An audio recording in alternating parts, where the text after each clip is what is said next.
Welcome to the weekly Woodcast with Dennis and Michael Woodworth, and we have a special guest in studio today that I've known for, I would say, probably 30 years of my life. He would be known as the boxing expert in our community locally here, and he has contributed to so many people's lives in a healthy way, physically and mentally. I don't even know if he or I could even count the numbers.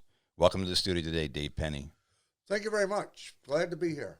Dave, we're going to go on some different topics today because there's a fight this weekend that when this is actually, this is going to be recorded, so when it actually gets launched, the fight will be over, but I do want to talk about it because it's a really interesting fight that's coming up, which is Mike Tyson versus Roy Jones Jr., and the guys are fighting way past their prime.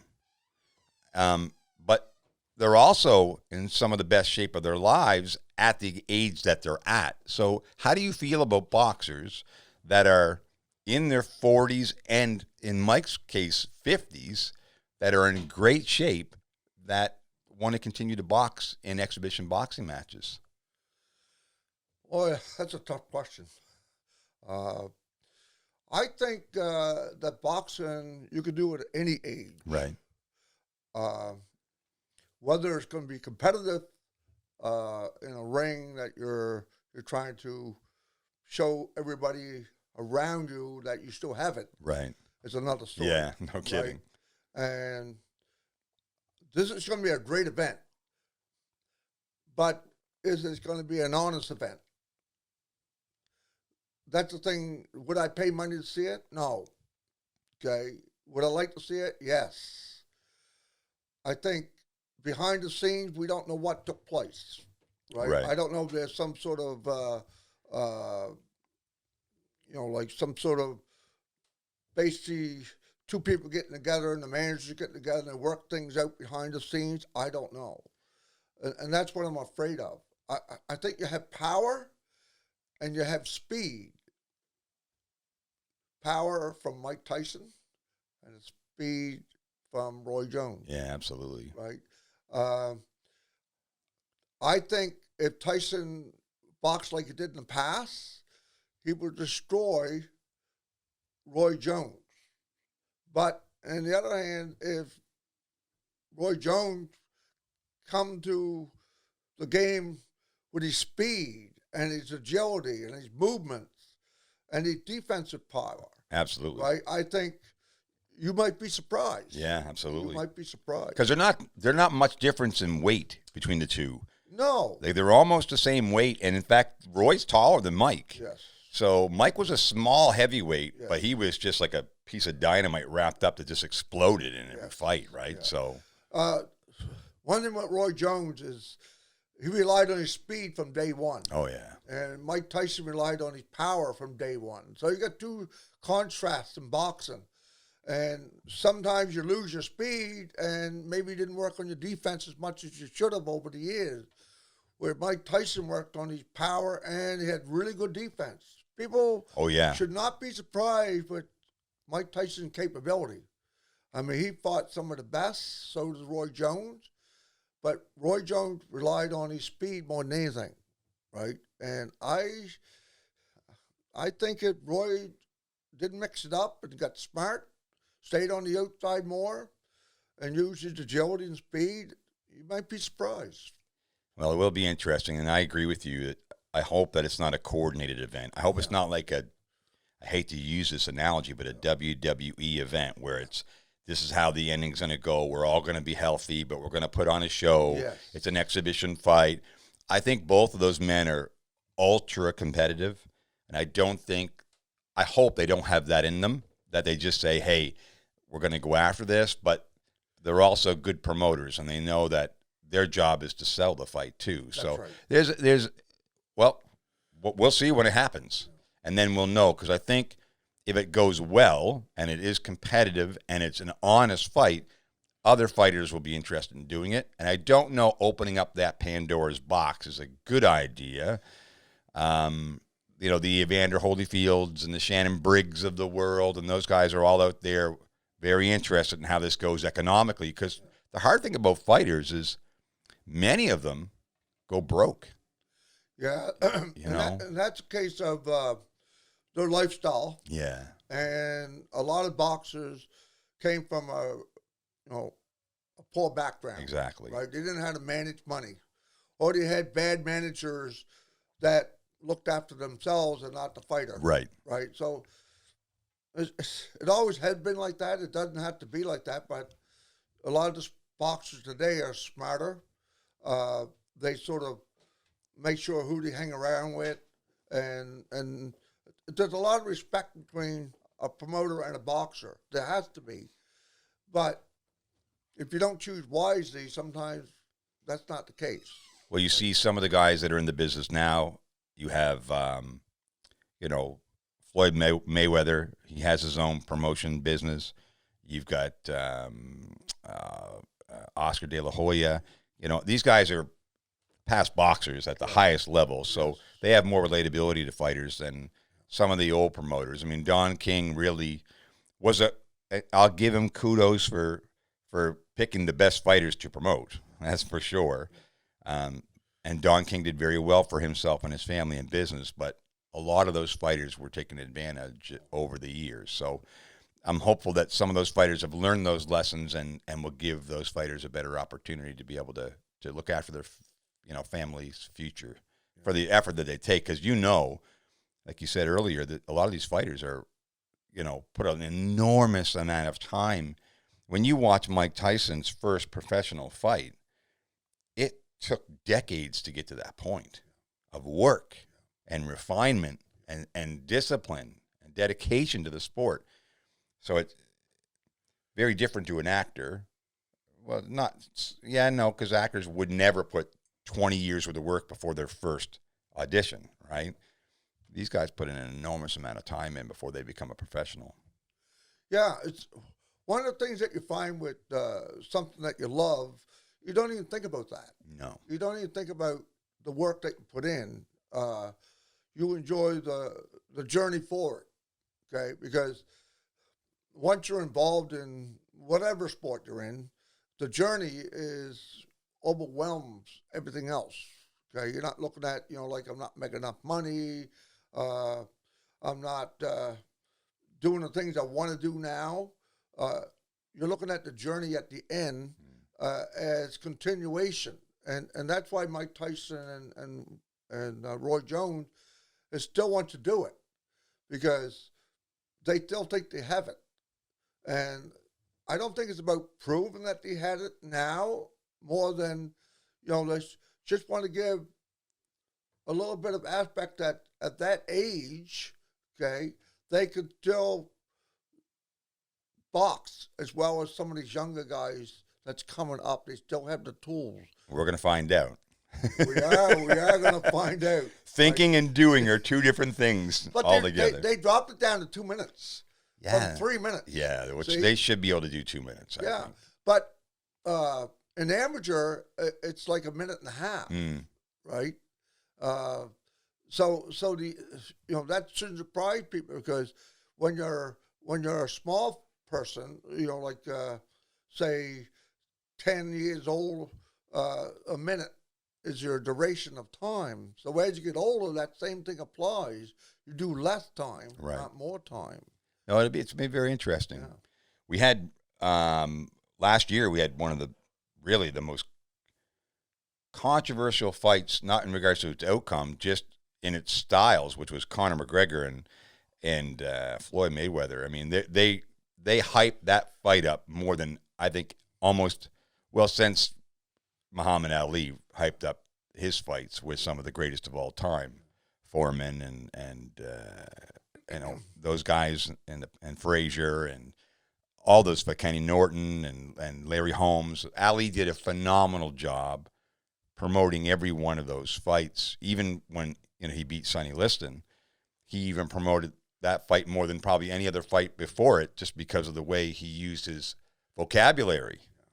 And that's what I think McGregor and Mayweather really learned, was promoting a fight creates an enormous amount of interest. And globally, that was an unbelievable event. And the outcome wasn't that bad. No, I watched it. One of the things I find is you got two different sports, and they're trying to collide and prove that boxing is better than mixed martial arts, or mixed martial arts is better than boxing. It's sort of an unfair fight in some regard, because McGregor is a mixed martial arts, so usually use legs and arms and takedowns. So it's sort of like cutting the legs out from under him and limiting what he actually can do. But it was his choice, so he had to live with the rules that was in place. I think Mayweather was surprised with how aggressive that he was. I think, yes, McGregor got quite a few shots in. I don't think Mayweather was in any trouble. Yeah, he was never in trouble. Never in trouble. I think he controlled the tempo of the fight. His defense was superb. At times, it looked like he played with him, right? Where McGregor's mindset was, I'm going to prove that I can be a boxer. Yeah. I can do it. And at the end, he never made that transition. He never made the transition to be a boxer. Well, what it did do is it put him on a different planet when it came to his name. Now Conor McGregor's in a position where he can do things in business that he couldn't do when he was just with the UFC. Yes. And that platform he put himself on, what Floyd Mayweather did for Conor McGregor was just put him in a different atmosphere, really. It really was. And I hope that he utilizes it. I've watched a lot of Conor McGregor's interviews. He was interviewed by Tony Robbins, who's one of the best motivational speakers in the world. And I see Conor really surrounding himself with some really high-quality people. I really see some good things coming from that guy. He understands how to turn the switch on like Floyd does. Floyd, I mean, Floyd used to be pretty boy. Yeah, oh yeah. Pretty boy Floyd Mayweather. Yeah. He knew he needed to create an image that was more marketable for him to help his family. And all of a sudden you call yourself Money Mayweather, he became the villain. Rather than the good guy, he learned to become the bad guy of boxing, but he was still the best. I mean, I don't know. I've watched so many fights because I wanted to watch like him versus De La Hoya and him versus the Shane Mosley and all those guys that were all very good boxers, world champions. He destroyed most of them, Yeah, I believe that Mayweather has special gifts. Yeah. To be able to master relaxation under combat. And whether it's throwing punches or just the defensive part of his career, the relaxation puts a mindset that he can control the situation. A lot of people, when you get punches thrown at you, you sort of crumble. You sort of do things that you don't want to do. But Mayweather can keep that under control. He does things that he wants to do. Oh, yeah. And he's a master on the ropes. He's a master Absolutely. on the ropes. Not just staying there, but getting off of the ropes as well. And angles. Like, he understands angles. Timing. And he understands, how to anticipate. He studies his opponents probably better than anyone I've ever seen. He is. He's a total package when it comes to an athlete in his sport at the highest level. A lot of the like big name fighters, because we're in a video world, the fights are sort of won in the head before they even step in the ring. Yeah. Because they know everything that person did. And if you're a boxer, it's hard to change what you do every day. It's very against the grain sort of thing. You can't change overnight. If you're going to fight in 6 months' time, you can't change too much. You can work on speed, you can work on power, but a lot of things you cannot change. You're who you are. You're who you are. Well, if you look at a guy like Floyd, and I don't want to have this whole episode be on Floyd Mayweather, but he is such a good defensive fighter that he takes so few shots in a game that he hasn't had to deal with the same issues like a Muhammad Ali has had to deal with, where fighters that fought at that level that took so many shots over the years. Evander Holyfield's another great example that if you look at Holyfield versus Tyson, how many shots Holyfield took versus how many Mike took. Those quick fights that Mike had for all those years helped his longevity. Oh, yes. And especially in his head, because the concussion part of sport is being analyzed now more than ever. You know, so Mike and Floyd and those guys that are better defenders and that can shorten the game up have a much better opportunity to take less abuse. Exactly. Yeah. I agree with that. My club, basically, defense is 80% before you step in the ring. Where a lot of clubs don't work on that. They work on outboxing your opponent as your defense. And I think you have to have the defense first, because if your speed fails, you have nothing to fall back onto. You have to have movement. You have to have defense, and that's all together. Just to go out there and rely on, winning with the first knockout, it's a good strategy. You better be one strong human being. That's right, okay? Because you might get hit coming in, or you might get hit going out. Yeah. And you have to have a lot of power behind those shots, and very few athletes have that they get a one-punch knockout.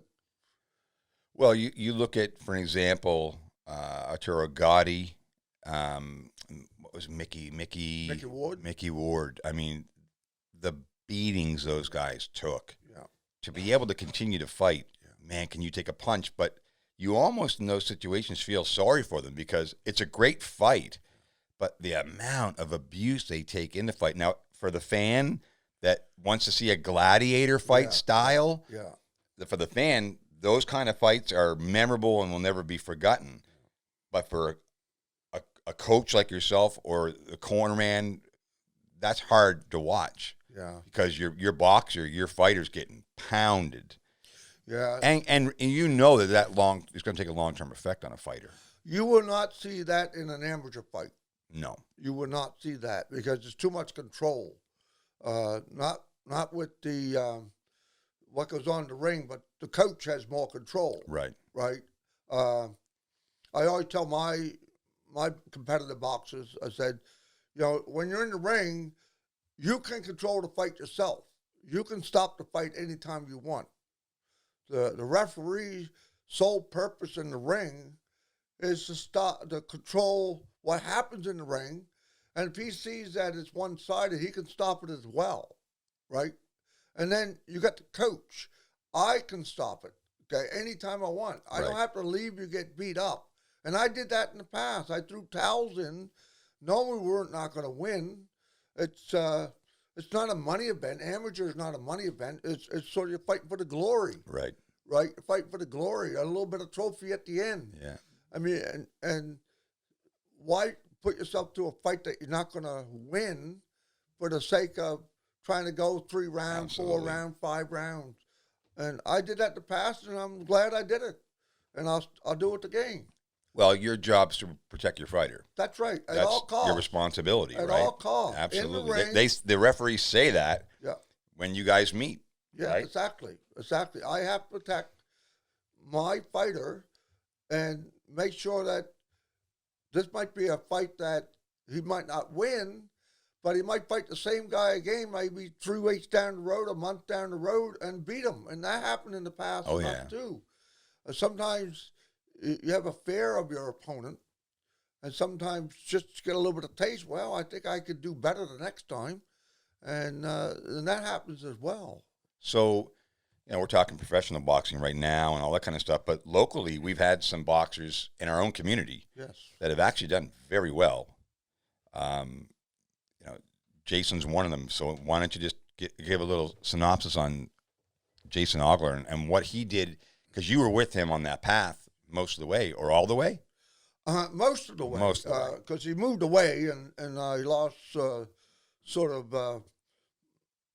my training ability to work with him closely. Right. But we still stayed in touch.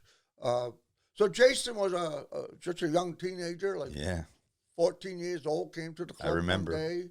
He was an athlete that showed promise, but not right away.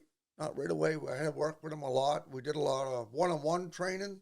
Um, and that's sort of where I found out Jason was a boxer who needs visualization more than me talking it into him. He needed to see it. And one day we did a private session, and I did some footwork drill with him, and that was it. That was his path forward. From that class, he realized he don't have to be in his stance all the time to succeed. He was too stiff.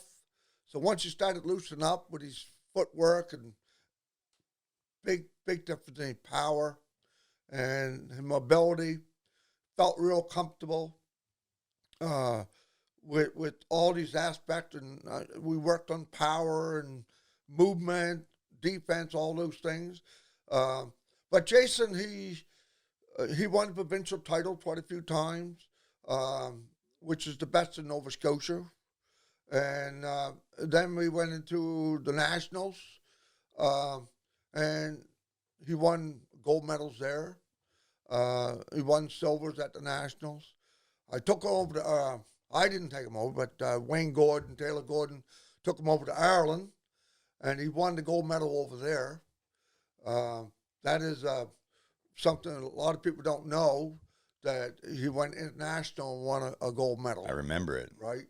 And when he came back, of course you're a little bit cocky. You won all those things, and his first couple of performances was sort of out of that cockiness, and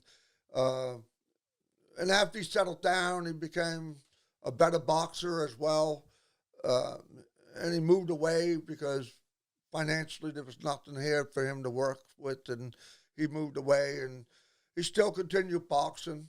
I don't really know too much of what happened when he was away, sort of thing, but he still pursued his career. People picked him up in professional. Ringside picked him up. He got into a little trouble with, getting into bad substance and things like that, and he had a great career down there. He fought some really good world-class fighters, but he threw it all away, right? And that's the sad part. But that happens to a lot of boxers. Absolutely. When you don't have a good coach behind them, a coach that can guide them, a coach can keep them on the same path. You take any young athlete that's in a big city and you turn him loose and with no guidance, and things that he should be doing, he's not doing. You have to control a young kid, and that's what he was, a young kid. Absolutely. Right? And I feel sorry for Jason. And one of the things I did for Jason recently when he's still here in Bridgewater was I got him into the Hall of Fame here in Bridgewater. Yeah. On the wall at Lifestyle Center. Yeah. And I had to write a speech, and oh my gosh, that was one of the worst experiences of my life, is getting up in front of an audience and writing a speech. But it was easy in one regard because I was talking about my athlete, and somebody that I brought up from, like off the streets and made a name for himself. Right, I'm very proud of that moment. So, yeah, no, with Jason, it was. We're talking a little bit off camera about it, is that, yes, Jason's situation may have been looked at as, I wouldn't use the word a tragedy, because there's a lot of things in the world that are more tragic than that, but character building for him in his life. But those kind of situations that happen to boxers, fighters in general, and other athletes, basketball players, happens to football players. If you take a situation that's character building or negative, the thing is about trying to turn it into a positive. So learn what you've experienced and teach others not to do the same that you did. Right. Would be the positive that you try to spin off of that. That's right. I think When Jason came home, I brought him to the club, trying to get involved in the coaching aspect of it. Uh, he did a little bit of that, but again, uh, I didn't see a turnaround in his negative thoughts. So I had to ask him to not be coming to the club anymore because I didn't want that negative in my club. Even though I love Jason and I wanted him to be there, I had to think of my students in general because I want people at my club that going to show a positive, not a negative. Well, not every great boxer is a good coach. No. Right? I mean, not everyone's going to be that. Some people are just off the chart talented. Yes. And then they just don't have, because coaching is a lot of mental. It's a lot of mental. Right? Mental preparation, discipline, motivation. You have to know how to motivate your athletes, inspire your athletes. There's a lot of disciplines that a coach has to have that an athlete doesn't necessarily always have. That is true. That is true. I think Jason had a good quality with like the younger kids sort of thing, but he sort of branched out into other clubs around the area, and again he ended up to more or less being a sparring partner with them, and that's not what I wanted. That's not what I wanted. That wasn't going to help him, and it would have helped the clubs, but it was not going to help him. And I'm thinking more about him. It's sort of like a promoter putting a professional boxer in the ring just for the money of it, or just for the glory of it, for the promoter themselves to get money. I'm not that type of coach. No, you're not. I'm looking at every athlete that I ever taught to make them believe that I still believe in them. I still care about them. I still want them to succeed. And I still have that passion for Jason and anybody I taught, right? Whether they're with me or not. I always want them to succeed.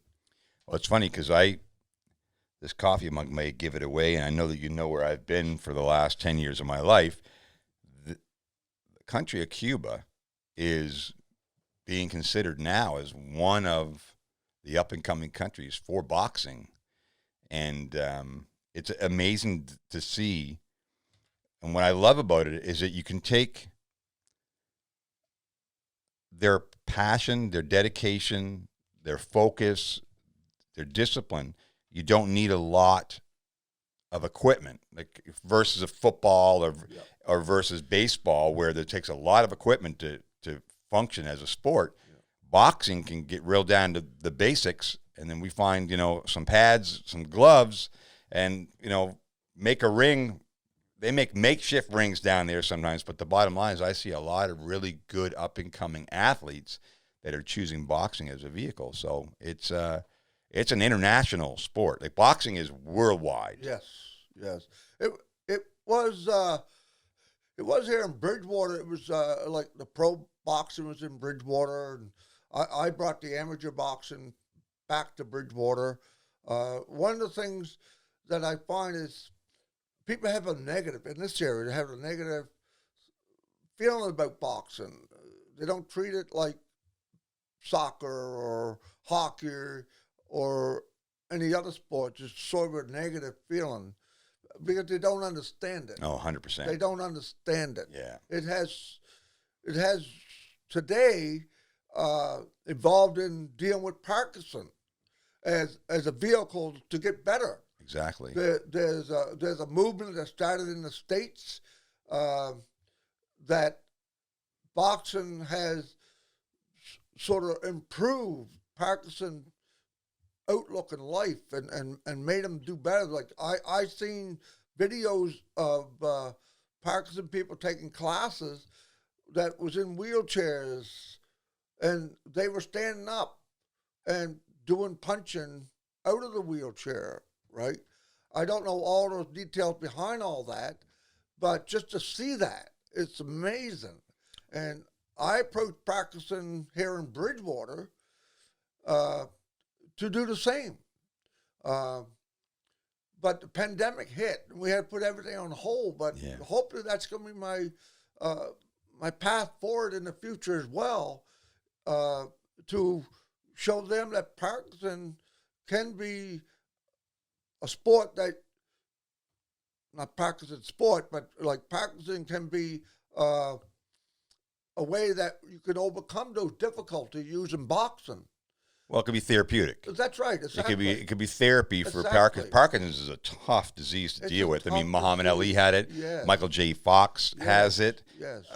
And that's just two, famous people. I hate to use that word, but that we recognizable people that we would all know. Yes. But the reality is, it's a disease that attacks the body like none that I've seen. And if you can find something that's therapeutically helping them, then I think it's a fantastic idea. Yeah. I think it is too. Let's get back to what you were saying about Cuba, where they don't need a lot of equipment. And that is true. You don't need a lot of equipment. But I find the mentality of, like, people, it's very short here in this area. The North Americans, it's sort of their attention span is a lot shorter, where like Cuban might work on footwork for like 4 hours or 8 hours. You might work just footwork drills. If you did that to my club, they'd be out the door. Yeah. They'd be out the door because they don't have that attention span. They want to learn how to punch. Well, the biggest thing about there is that they choose sport as a vehicle to be able to travel the world. Yeah, exactly. Because they want to represent their country. Exactly. And they'll put the time in. Yeah. They'll just put the time in. And in a discipline like boxing, it's about putting the time in. Yes. And effective time. Yes. Where you, like you say, footwork is incredibly important, or your defense. Yes. Everybody wants to just throw punches at a bag. Yes. Or at an opponent, when the reality is, if you look at the most effective boxers of all time, they're great defensive boxers. Yeah. I mean, look at Muhammad Ali. Like, he won a lot of his fights for movement. 100%. Floyd Mayweather, same thing. 100%. Right? The better boxers out there is not the slugfest boxers. No. Right? Their career don't last very long. Well, look at Ali. Ali beat Sonny Liston. Yes. Big puncher. Yes. Beat George Foreman, Yes. who was thought to be unbeatable. Yes. Like when he beat Frazier Yes. to a pulp, Yes. they thought Muhammad Ali's going to get humbled into the ground. Yes. Ali had a defensive strategy, Exactly. and it worked in 8 rounds. Exactly. I mean, it was just, it was amazing. I still watch that fight over and over, at least once a year. Yeah. And to see how he just totally controlled the fight, and no one even knew it. Yeah. But people that, I can remember him talking to Dundee in the corner. Like, Dundee's like, "What are you doing?" Ali's like, "I got it. Yeah. I'm good. Don't worry." Yeah. And that's all on defense. Yeah. Definitely. And knowing the game. Right? You have to know the game. There's a lot of things you can do with there. Well, that's why I respect Ali so much. I think I don't know if he was the greatest. It's hard to argue who's the greatest fighter of all time because there's so many different generations. But I think he was beyond his time. Like, he promoted the game of boxing like none other before. He catapulted boxing to become big paydays for fighters. Yeah. And that's what I think Ali did better than anyone. He promoted the fight. He made pay-per-view almost like a regular type of thing, right? Yeah. Pay-per-view. If you were watching, Ali Frazier, Ali Foreman, Ali Spinks, Ali, it didn't matter. If Ali's name was on it, that ticket was going to be a big ticket item. I think he brought the hype into boxing. Oh, absolutely. Like, the hype is never there in boxing by a boxer. It was always by a promoter. Right. Or somebody around him. Yeah. But Ali brought the hype, but because he brought the hype, he backed it up. Oh, boy, did he ever. He backed it up. There's a few boxers that can't do that. They have the hype, but when they get in the ring, they don't last very long. Well, and he fought all of them. Yes. Like, the thing about Ali, and Michael's throwing some of that on the video right now. As you look, I mean, it's amazing to think that Yeah. he fought everybody. You know, who was our Canadian boxer? Chabelle? Yeah, George Chuvalo. I mean, Chuvalo was tough as nails. I mean, he's as tough as his table. Yes. Right? And Ali put a beating on him. Yes. But in fact, that's where Rocky Balboa or Sylvester Stallone came up with the idea of Rocky. Yeah. But see, it's a stall. See, Oh, yeah. And Ali had... Chabelle was a flat-footed fighter. Yeah, and Ali just... His footwork, Yeah. so quick. His hands are so fast. Yeah. There's that Muhammad Ali shuffle. That's what we called it. Yeah, Muhammad Ali shuffle. I teach it to my class, right? And... when they name something after you, you know you've done pretty good. Yeah, Muhammad Ali shuffle, yeah. But, like the kids even try it, when they're up there sparring sometimes, they try it, Some are not very good at it, but some are. And I think it's a good way to, promote within the club, like seeing these things here that Muhammad Ali does and movement and up on your toes and, dance around like he's a heavyweight and he danced around. I know. For round after round. That's amazing.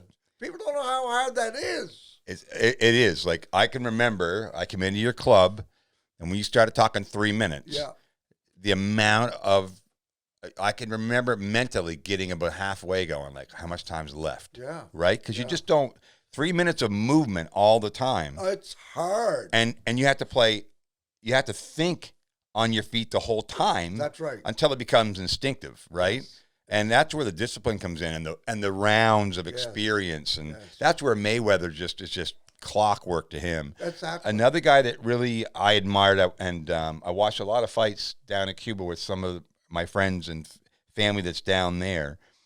I watched a lot of Sugar Ray Leonard fights, Roberto Duran's fights, which were unbelievable. Oh, I know. Yes. And the big one for me, I remember I was in Jimmy Wynot's classroom in 1987 when Hagler fought Leonard. Oh, yeah. That was a huge fight. That was a huge fight. Leonard was coming back off an injury with his eye, and Hagler didn't like Leonard at all. Yeah. They were so different in their disciplines, Hagler did not like Leonard at all. And I still watch that fight every now and then because it was such a contrast in styles, and they genuinely didn't like each other. No. So it was a real fight, Yeah.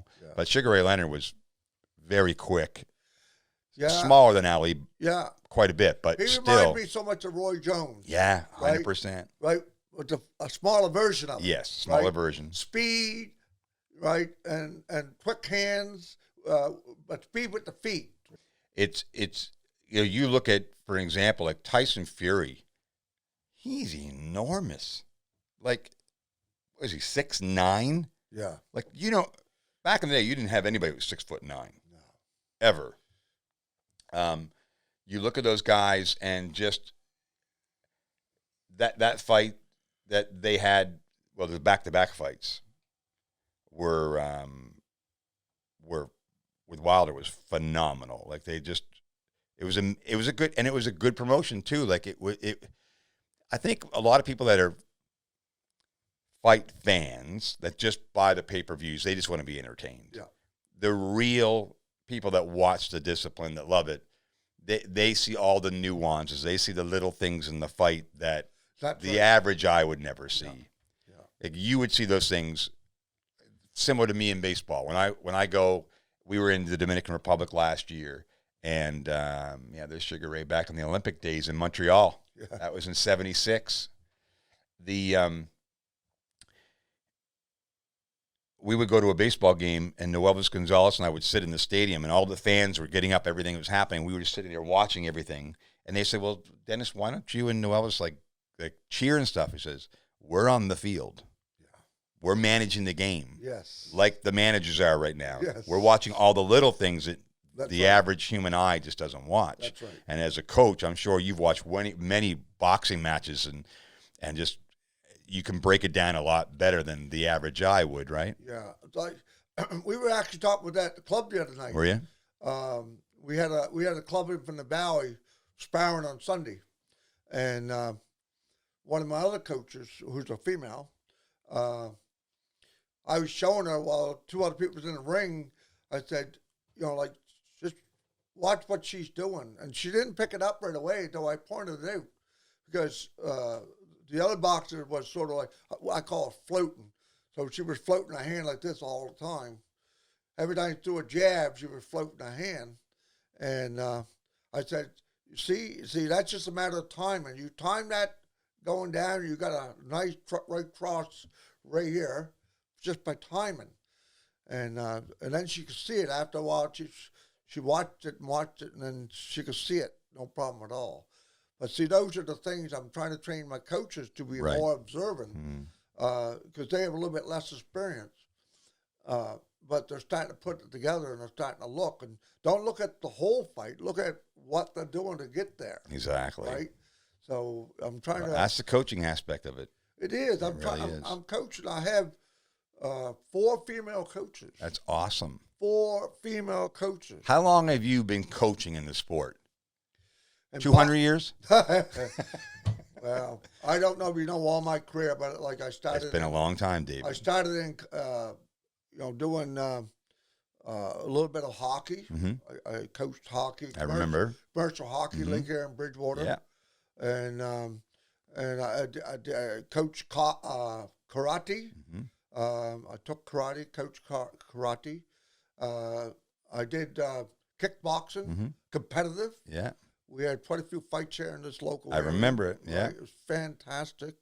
But that sport sort of died out, and one of the things I worked at Michelin at the time, and I was doing one class. I was doing boxing, kickboxing, and karate all the same night. Wow. And working shift work at Michelin, and it was a trying time for me. I had to give everything all up and focus on one thing, and I went to hockey. Coached that for a bit, and then got too overwhelmed with the shift work, and I went back to boxing, and kept that as my my only sport to teach. But then there was a teacher from community college who wanted a program to teach her kids as extracurricular activity. Activity. And she would grade them for that. Oh, very good. Yeah. So I said, well, you bring 10 females down to the class, and we'll see how it goes. She was after me, and I finally broke down. And that's how the female kickboxing started here in Bridgewater, because of that. Well, that's right. It's also great for self-defense for women. It is. So... she moved to PEI the last time I heard. It was a long time ago. And she asked me to continue the program. And I said yes, because she was part of it. And I don't know if she's still doing it or not, but it was great. One of our students, I went to the graduation over on the Fraser. Oh, really? They had it out there on the Fraser, up on the top deck. Wow. And I went with my suit on, and the classroom was there, and the teacher was there, and she got the award for being a participant in my class. It was amazing. I loved it. Yeah. I was well overdressed. I was the only one there with the suit on. But I thought it was a formal thing that I should do. Yeah. Right. And another instance I had was we had this girl from Italy that was here taking classes here in Bridgewater for school. And she came to me and she started our classes. And I taught her while she was here. And she loved it. And there was a graduation at Bridgewater High School. Right. She wanted me to chaperone her. Wow. She wanted me to be there. And I said yes. And she was just a young little girl, like 14, something like that, 15. And I went with my dressed up, and nice business suit, this type of thing. And I escorted her around and danced with her. And she thought that was fabulous.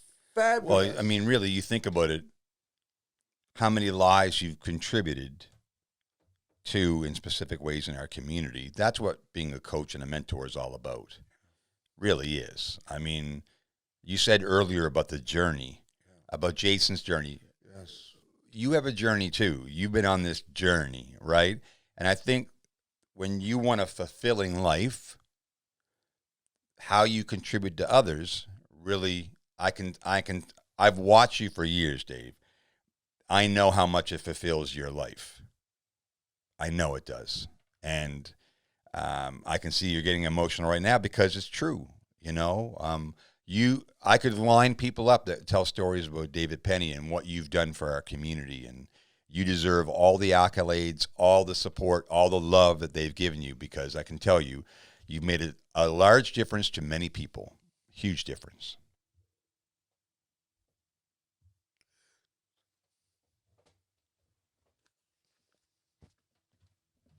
No problem, man. You take your time. You take your time. Yeah, so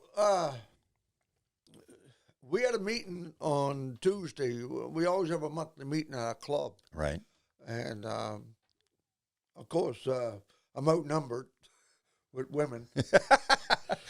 I don't know if that's a good thing or not, David. Well, it is. Always a good thing.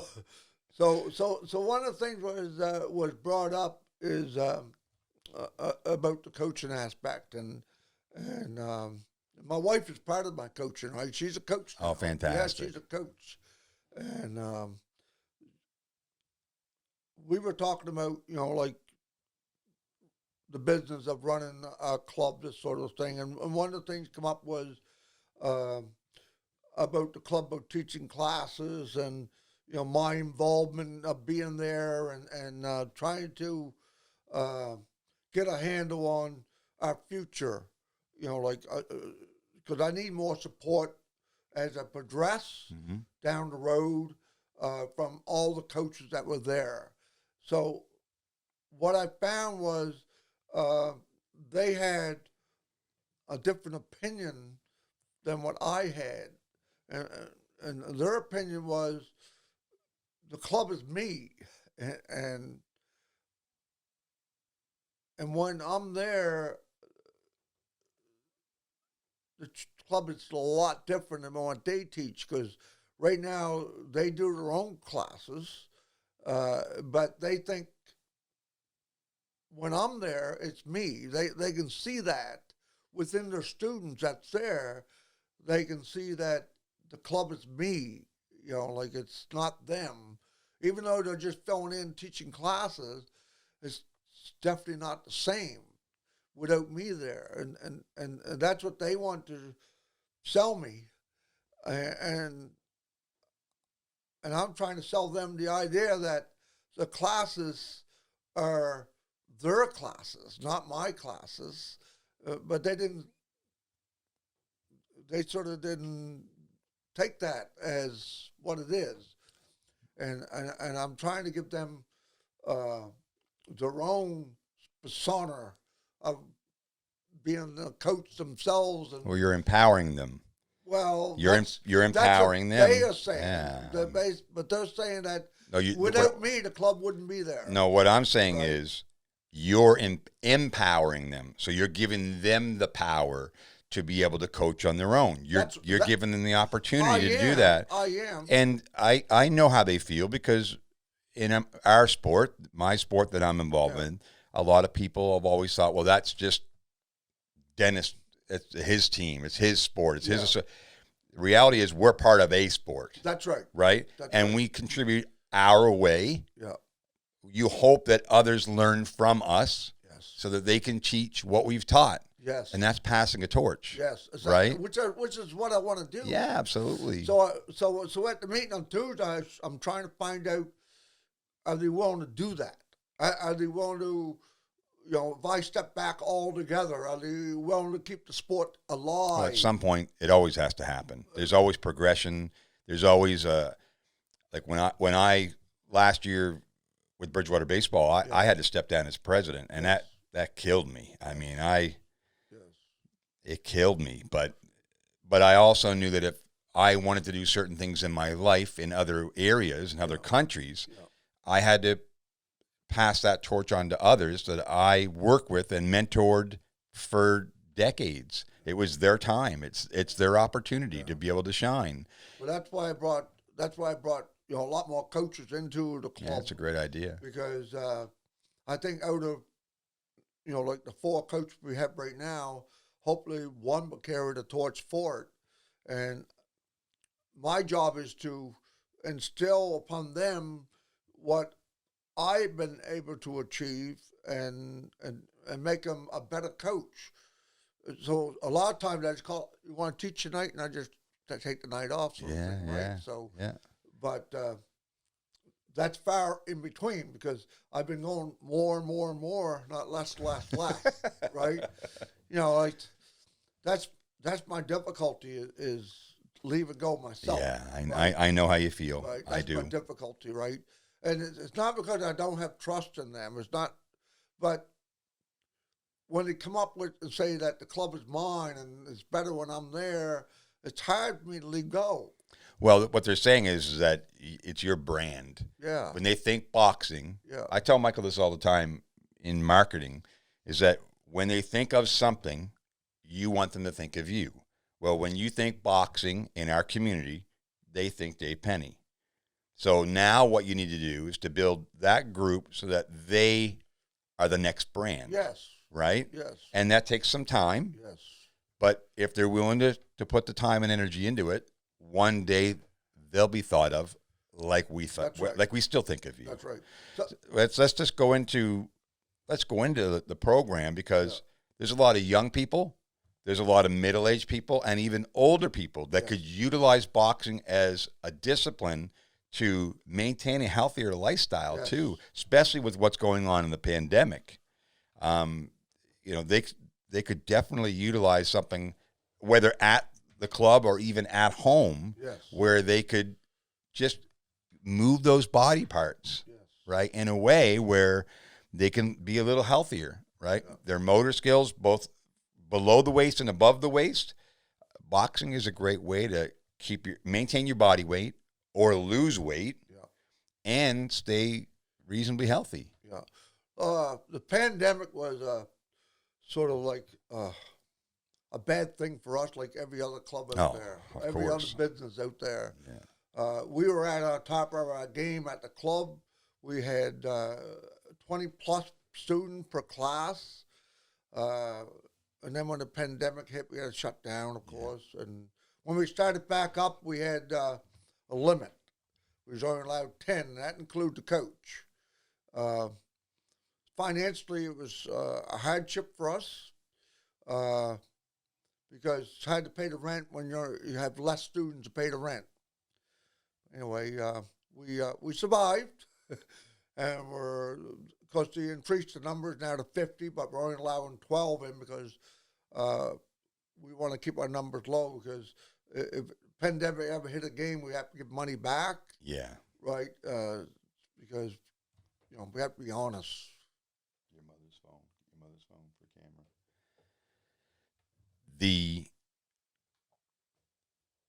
We're going to have to deal with this for a little while. I mean, it's not going to be something that's going to happen.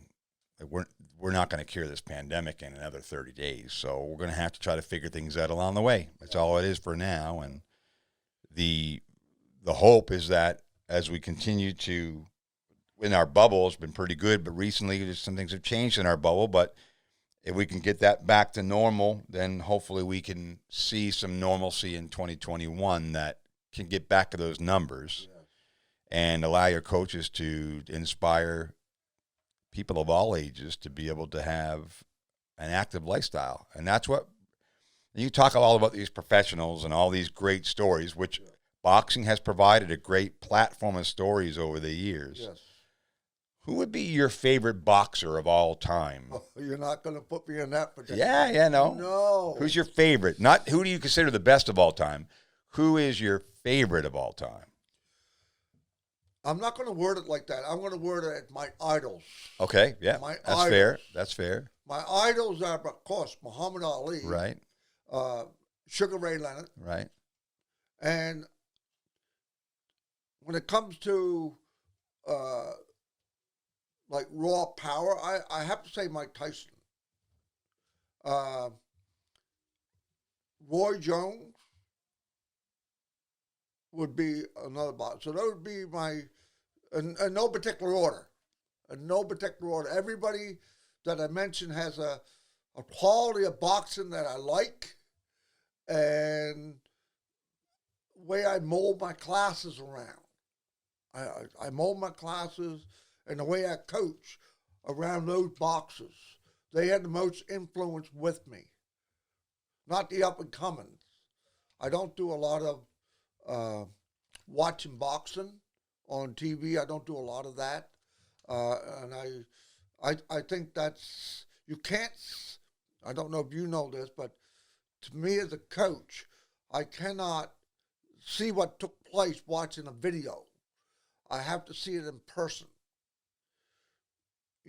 I don't know. I get what you're talking about. A live eye. Yeah, I have to see it. A live eye is because important, absolutely. you can't get all the angles at one time watching the video.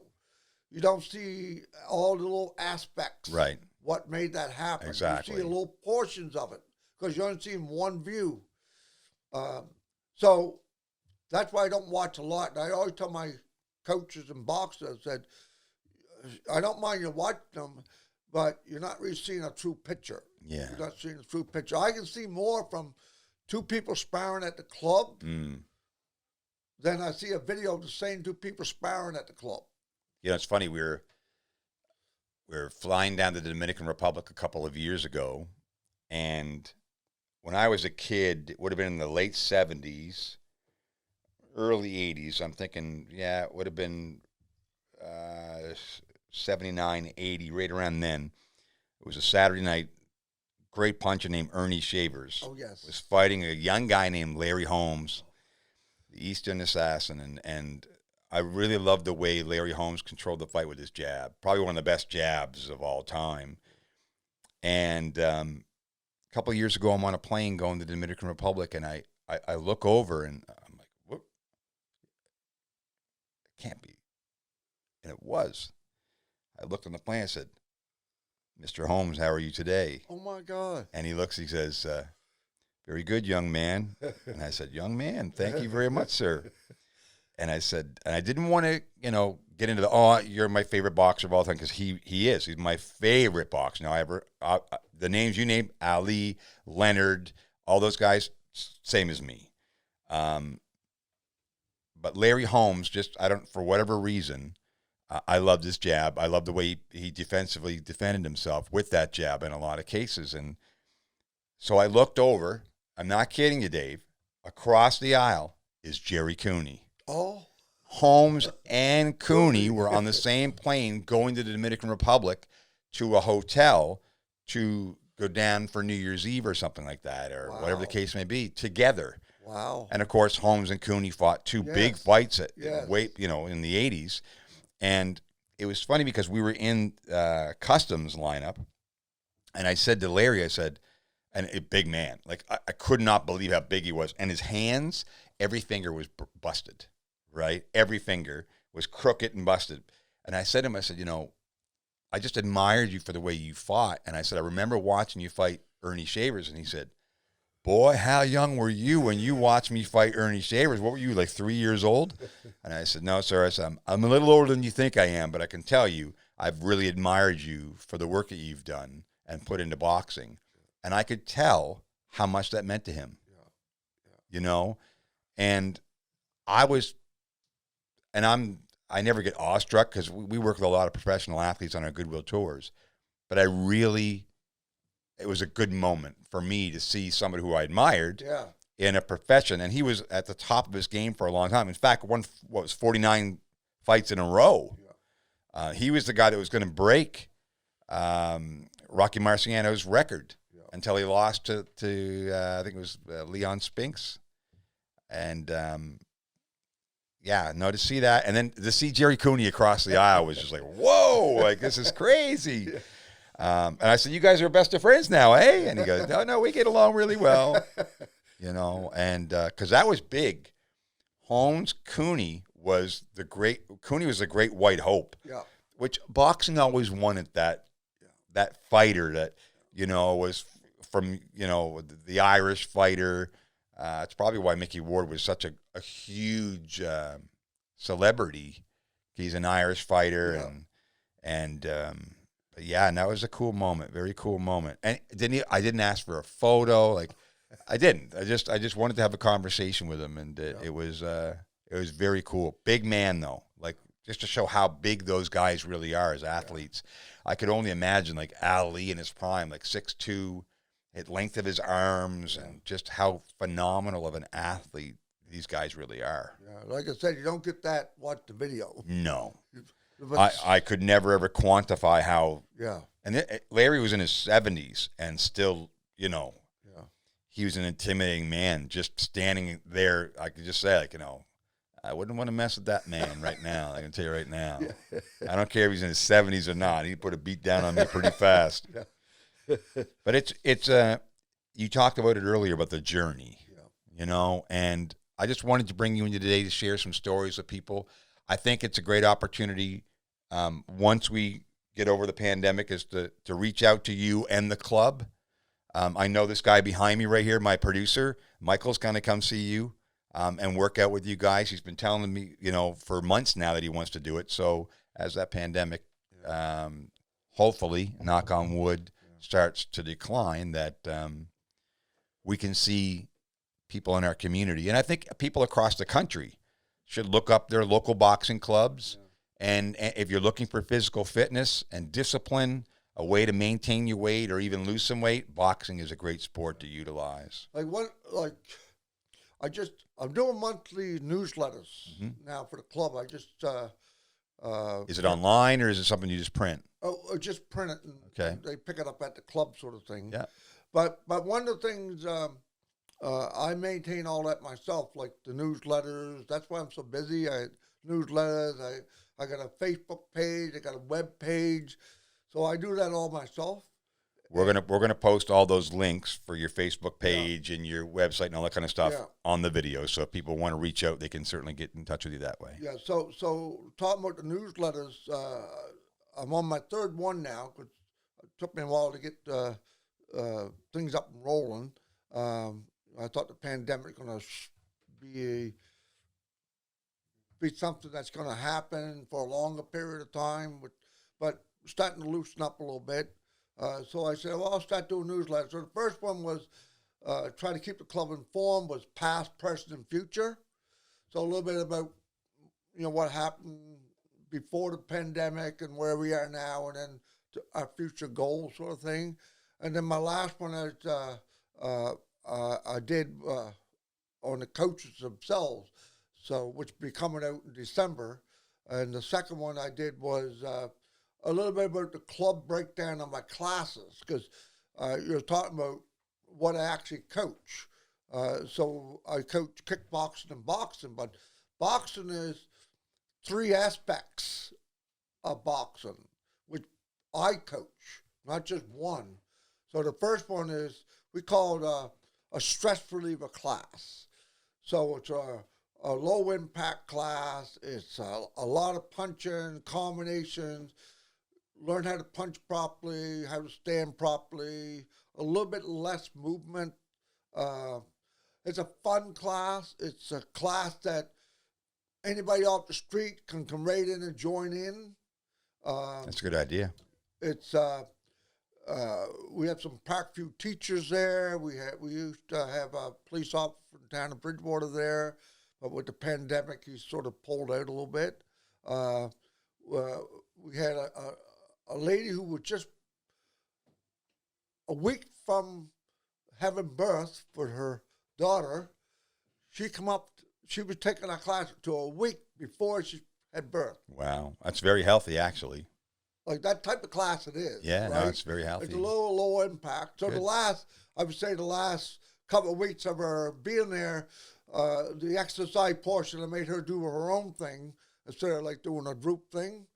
And then we have a cardio class where you're using boxing as a form for cardio. Right. Which is, you're going to have cardio most 90% of the class. It's not for everybody. It's the people who want to really get in shape. And then we have the competitive class, which you have a choice to be in a competitive circuit or not compete, but still want to learn those aspects. Like you learn defense and offense. You learn everything it takes to be a boxer in the ring, but you make that choice. Yes, I do. No, I don't. But you still do the same drill, the same bag workout, the same offense, defense, all those things. And that's where our competitive group is, in that class.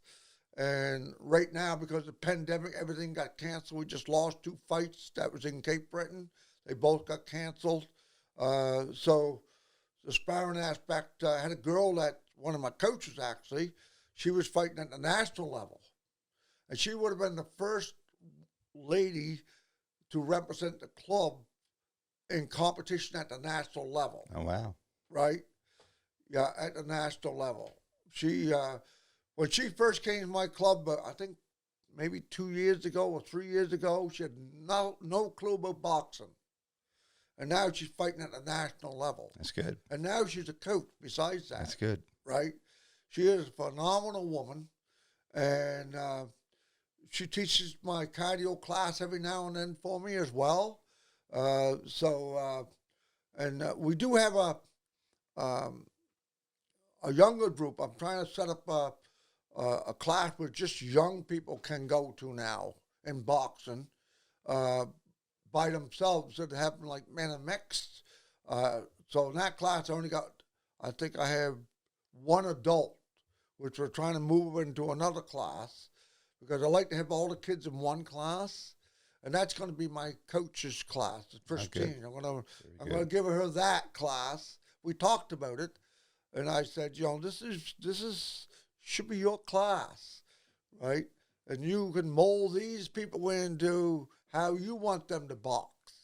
So I'm trying to move in that direction, right? Well, you're empowering them, and that's fantastic, because you're duplicating yourself, and you need more of that to be able to look after more people, and to give yourself the ability to rest when you need it, because you've invested a lot of love, a lot of passion and time into the sport for our community. So I would be there a lot more, but my wife don't want me to. Well, it's a funny thing about wives. Yeah. So I want to talk a little bit about my wife. For sure. She had 2 hip operations. Wow. Right, 2 hip replays.